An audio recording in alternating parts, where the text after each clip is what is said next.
destiny of Gilgamesh had been decreed by Enlil, father of the gods. He sent Gilgamesh a dream, and so Gilgamesh told his friend Enkidu of this for him to interpret. The meaning of the dream is this. The father of the gods has given you kingship. Such is your destiny. However, you aren't meant to be immortal. Because of this, do not be grieved or oppressed. He has given you the power to be the darkness and the light of mankind. He has given you unexampled supremacy over the people, victory in battle from which no fugitive returns. But do not abuse his power. Deal justly with your servants in the palace. Deal justly before Shamash. Yet Enkidu's eyes were full of tears, and his heart was sick. Sigh. My friend, why do you sigh so bitterly? I am weak. My arms have lost their strength, and idleness oppresses me. My destiny decrees that my name will be stamped in bricks, yet that hasn't happened. So I will go to the country where the cedar is felled. I will write up my name where famous men's names are written, and where no man's name is written yet, I will raise a monument to the gods. Because of evil that is in this land, we will go to the forest and destroy it. We will destroy Humbaba. When I went with the wild beasts ranging through the wilderness, I discovered the forest. Its length is 10,000 leagues in every direction, and Lil has appointed Humbaba to guard it and armed him in sevenfold terrors. Terrible to all flesh is Humbaba. What man would willingly walk into that country and explore its depths? I tell you, weakness overpowers whoever goes near it. He's a great warrior with no equal and never sleeps. The gods live forever, but our days are numbered. How is this? Already you are afraid. I will go first, although I am your lord. And even if I fall, my name will be remembered. Oh, my lord, if you will enter that country, go first to the hero Shamash. Tell the sun god, for the land where the cedar is cut is his. I am going to that country, O Shemesh, so let it be well with my soul, and bring me back to Uruk. Brent, I beseech your protection, and let the omen be good. Gilgamesh, you are strong, but what is the country of the living to you? O Shemesh, hear me. Here in the city, man dies with a heavy heart of despair. I have looked over the wall, and I see the bodies floating on the river, and that will be my lot also. Therefore, I would enter the country, because I have not established my name or fulfilled my destiny. Alas, it is a long journey I must take to the land of Humbaba. But if it is impossible, why would you move me to the desire to complete it? If I die in that country, I will die without rancor. But if I return, I will make glorious offerings of gifts to praise Shamash. Shamash accepted Gilgamesh's tears. He appointed strong allies for him, the north wind, the whirlwind, the storm wind, and the icy wind, as well as the tempest and scorching winds. They were like a scorching fire, dragons, and lightning's fork, and Gilgamesh rejoiced.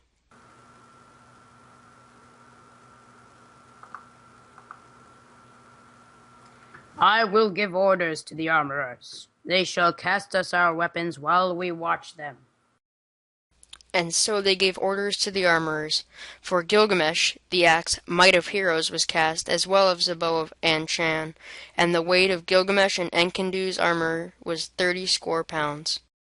After their first discussion with the Council of Uruk, Gilgamesh and Enkidu decided to seek out Ninsun for her guidance. Ninsun, will you listen to me?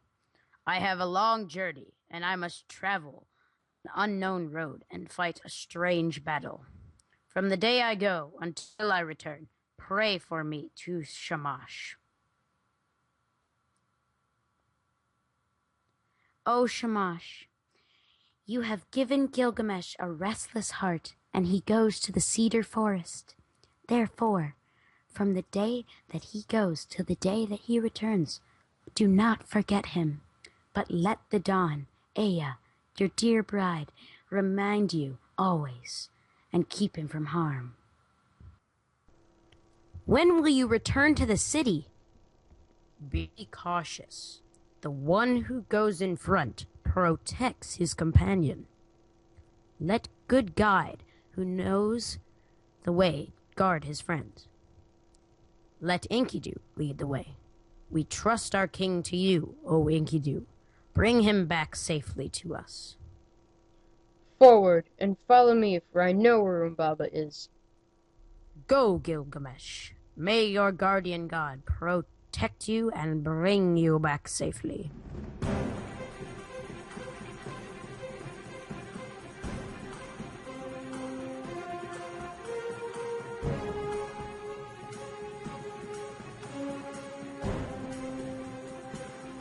They walked 50 leagues the first day.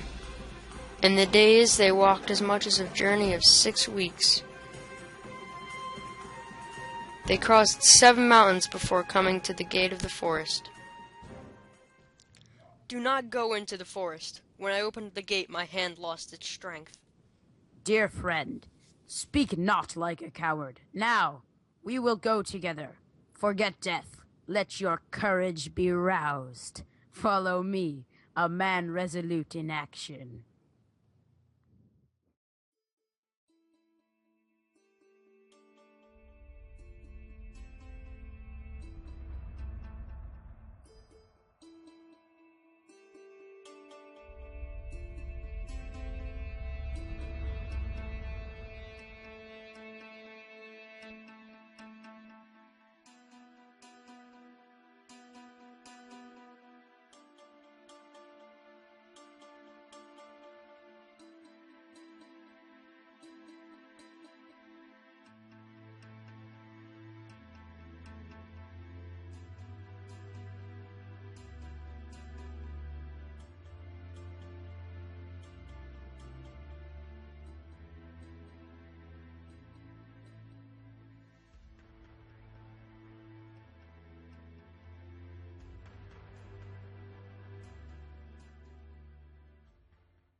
Enkidu, I have dreamed. What a dream, full of terror and confusion. I seized hold of a wild bull in the wilderness. It bellowed and beat up dust until the whole sky was dark. My arm was seized and my tongue bitten. I fell back on my knee. Then someone refreshed me with water. Enkidu told his friend the bull represented Shamash, who would take their hands in peril, and that the one who gave Gilgamesh water was his Lugalbanda, and that they would be protected as they strived for fame. Enkidu, I have dreamed again. We stood in a deep gorge of the mountain, and suddenly the mountain fell, striking me and catching my feet from under me. Then a light blazed out, and in it, with one worldly gaze and beauty, he pulled me from under the mountain, gave me water, comforted my heart, and set my feet on the ground.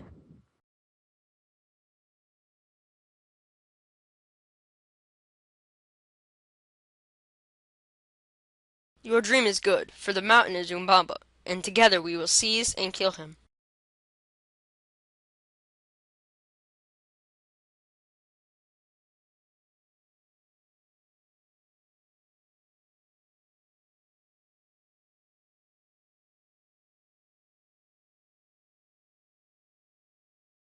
Who is this that has violated my woods and cut down my cedar?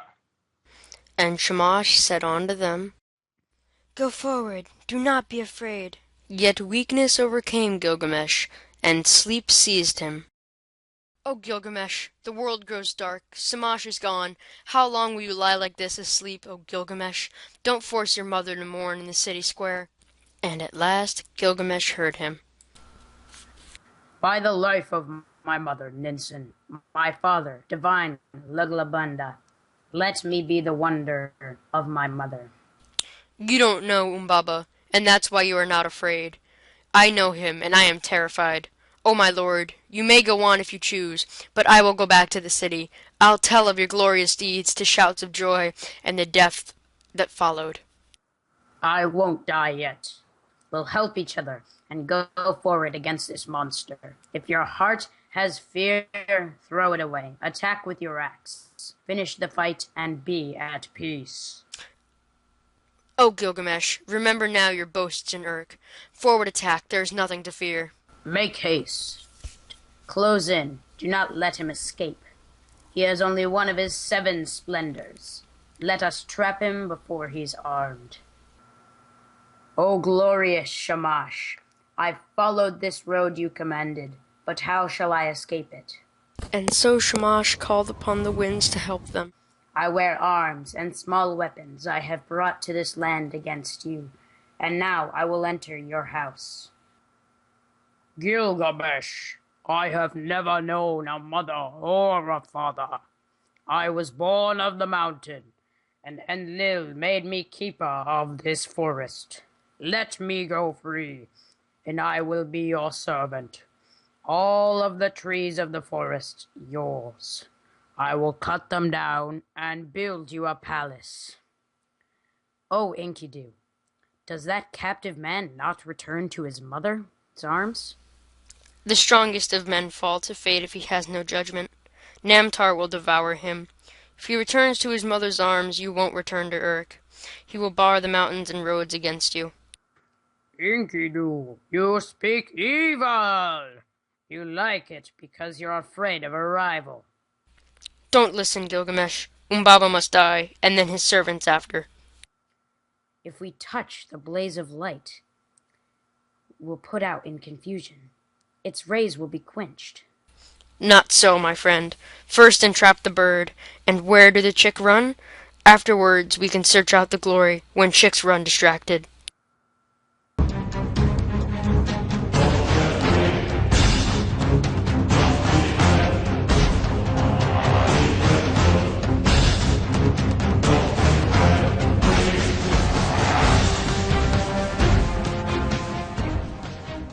After Humbaba fell, there was confusion, for this was the guardian of the forest. The mountains were moved, and all the hills as well, for their guardian of the forest was killed. They attacked the cedars, pressing on the forest, bearing the sword of 8 talents.